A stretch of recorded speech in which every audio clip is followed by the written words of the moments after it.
The classical Golden Indian period or the Gupta dynasty was founded in the beginning of 4th century to the late of 6th century after the collapse of Kushana Empire. The Gupta period was known as Golden Period or Classical Period because of the extraordinary balance in the form of arts and administration system. Many historians observe that Gupta period was the classical age of India as at that time Indian art, literature, architecture, philosophy were established. In this era, Sanskrit became an official language. Shakuntala, Malvika Ganimitra, Ramayana and Mahabharata were the vital part of this period. There are three basic needs of human being. One of them is clothing, beside food and shelter.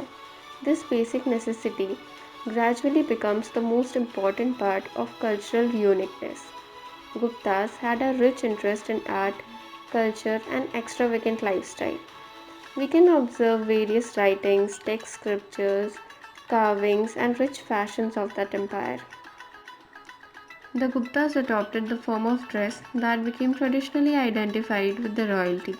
Some clothes to be worn on the informal occasions were antarya, uttarya, and kayaband. The king's costume was often of striped blue, closely woven silk with moving uttarya. In men's costume, it was a calmer to trace influence because it came from traders and invaders. When it comes to female costumes, however, the variation is much superior. The Antarya, which was 18 to 36 inches wide and 4 to 8 yards long, was worn in Kacha style as worn as lehenga.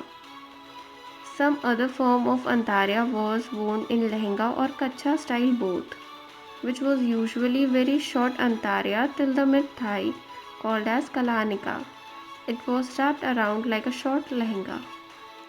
The original hairstyle was in the long hair worn in a bun tied at the side of the head, either high or the low.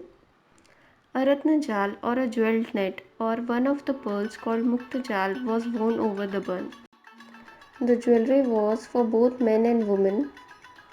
For necklaces, silk and ribbons were used.